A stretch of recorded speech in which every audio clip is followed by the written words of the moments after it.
trapped in one of those timeshare pitches where it's hard to escape the room.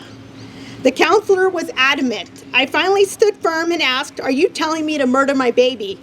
She said, "No." I then grabbed my husband and walked out. Sadly, I've heard of many stories of moms who aborted their Down syndrome child under similar circumstances and regret it. I also learned between 60 to 90% of Down syndrome babies are aborted. The percentage has increased with easier genetic testing. Look around California. You won't see many like Isaac. I never encountered another Down syndrome child while living in Santa Cruz, California. I hope to inspire those who are considering aborting their special needs baby to choose life, even if it means giving up their baby for adoption. At one point, there were hundreds of families on a waiting list just to adopt a Down syndrome baby. Shame on these doctors for coercing women into abortions with these fear tactics. This should be criminal. They should be locked up. Shame on any politician who won't protect others like my Isaac. Thank you.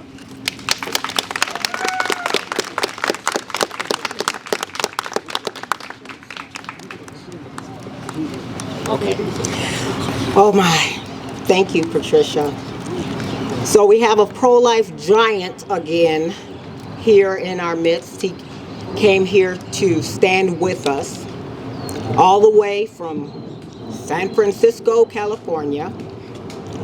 Walter Hoy and his wife Lori are the founders of the Issues for Life Foundation and executive members of the National Black Pro-Life Coalition. Please welcome Walter Hoy. You're hot. Yeah, I am hot. I want to first acknowledge my Lord and Savior Jesus Christ. Amen. I want to also acknowledge my Proverbs 18:22. Brothers, you know what I'm talking about. Solomon says that when a man finds a what? Wife, he finds a good thing. He finds a good thing.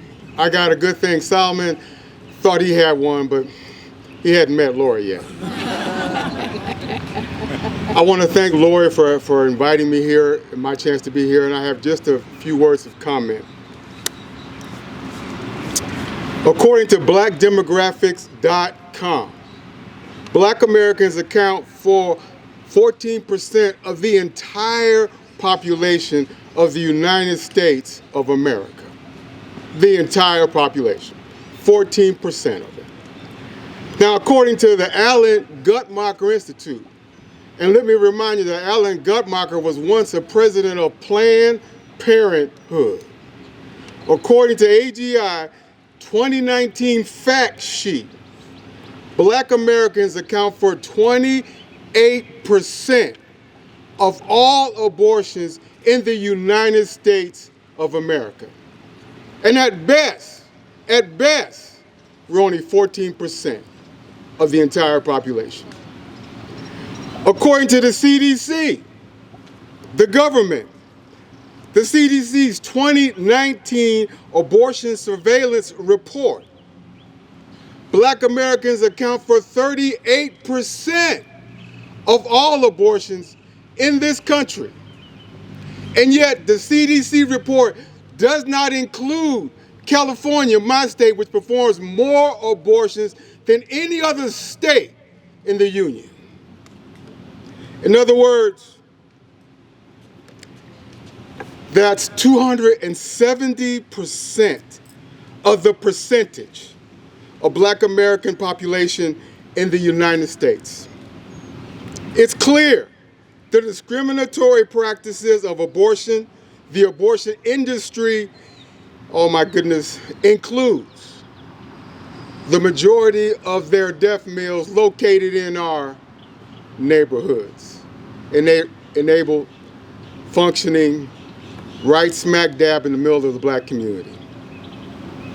To make matters worse, the replacement level fertility rate for any demographic to continue to exist, and I mean not increase in number, I'm not talking about decreasing either, just to maintain, just to continue to exist just as you are. A replacement level fertility rate of 2.1 is required. just to maintain, just to continue to exist, not increase. Lord have mercy. However, according to the National Vital Statistics Report, the total fertility rate for Black Americans is down to 1.7. Oh my goodness. At this point, Black America is no longer even replacing itself. At this point, the number one cause of death in the Black community is not heart disease, it's not cancer, it's not diabetes. You can combine all of the top 5 leading causes of death in my community, and abortion alone, all by itself in my community, accounts for more than all of the top 5 leading causes of death in America. The discriminatory practice of the abortion industry alone, all by itself, is killing Black America. Let's be clear, and I want to end with this. Without life, nothing matters. It doesn't matter if you got a job waiting on you when you get out the womb. It doesn't matter if you got a loving father and a loving mother, you got a home, you got a house. It's all waiting for you when you get out the womb. It doesn't matter if you got an education waiting for you if you get out the womb. It doesn't matter. It doesn't matter. Lord have mercy. If you got a job, you got a career, you got Lord have mercy, a business waiting on you when you get out the womb. If you can't get out the womb, nothing matters. God bless you.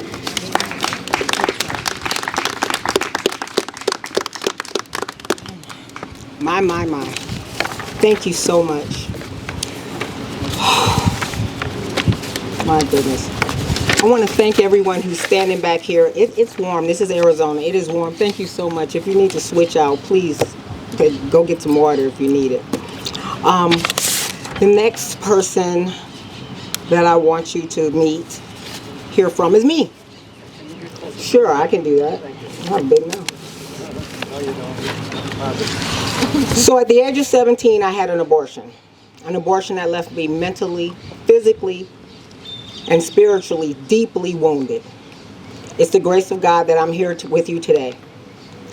My community has been targeted to train and feed propaganda to the women in my community that this was the best thing for us.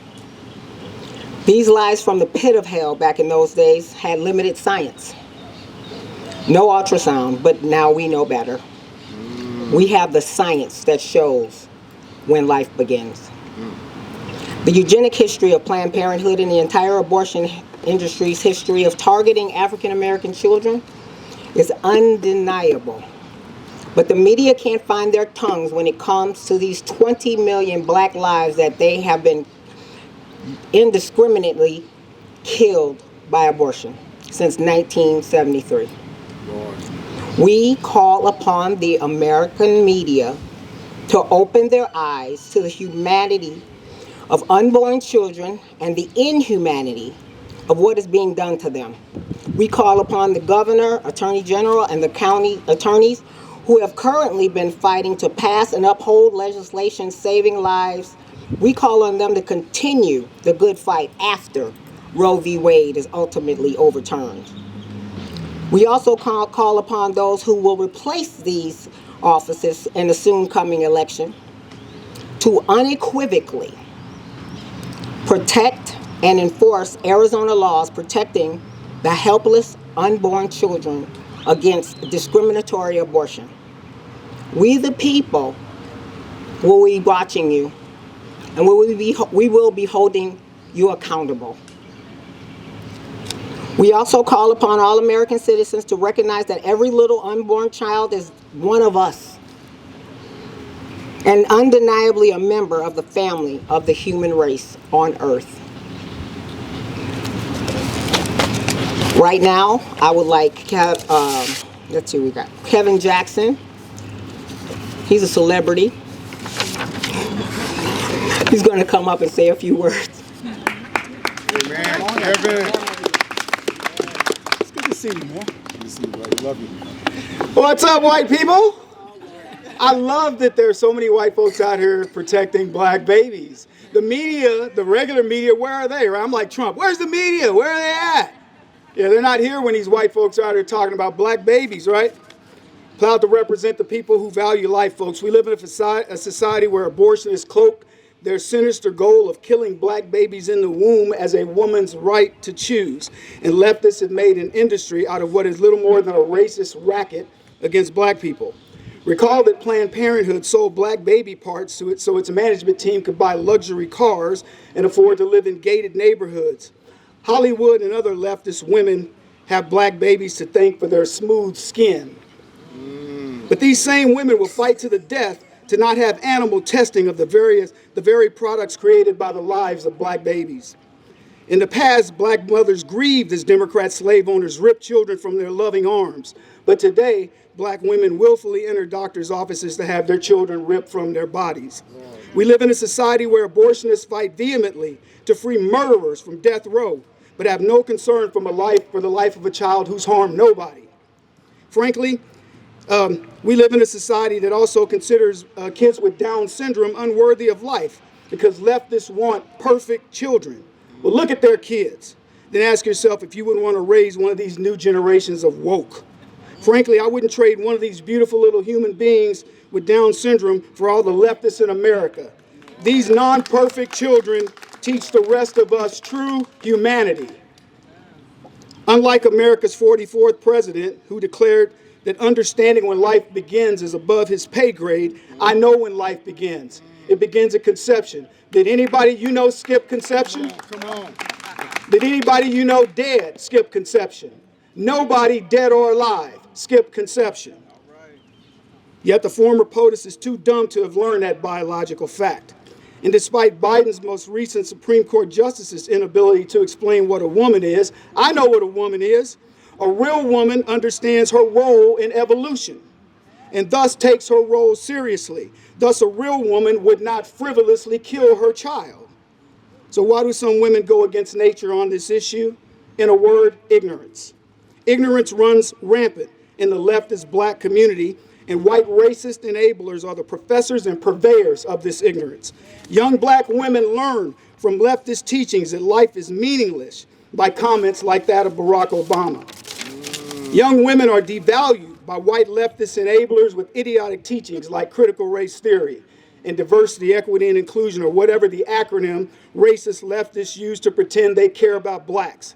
Young women are devalued by young, ignorant black boys. I don't call them men because they're boys who learn how to treat women from hip-hop more than they do from their biological fathers.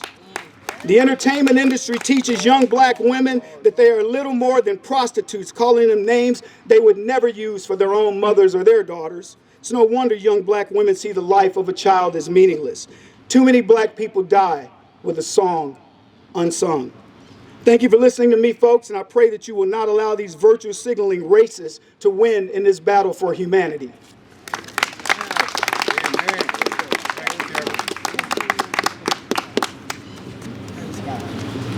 Thank you, Kevin Jackson. Thank you, Kevin Jackson. And finally, we have a massive, huge pro-life giant in a little bitty body. I am so honored that Senator Nancy Bartow is here to give words and some information and updates as she sees fit. Amen. Thank you. I don't know if I've ever been introduced that way, but oh Lord, thank you. Thank you so much, Lori. And it's just such an incredible honor to be among such strong voices for life here today, and my colleagues. Thank you. I know I speak for so many of them who've helped us over the years. This is such an important gathering to be a part of today, so thank you for tuning in. You know, we hear the word discrimination all the time right now, a lot these days, but it's almost never used to describe the most evil act of discrimination taking place today, that of abortion. It's been said today, but it's not said often enough, that minority children and children with disabilities are the most likely to not even get a chance at life. African American children are 3 to 5 times more likely to be aborted, as you've heard, and almost 70% of children with Down syndrome are never born, and that number's growing. Out of one side of their mouth, the left preaches equality, and out of the other side, they demand more abortion, ending the lives they pretend to care about before they're ever born.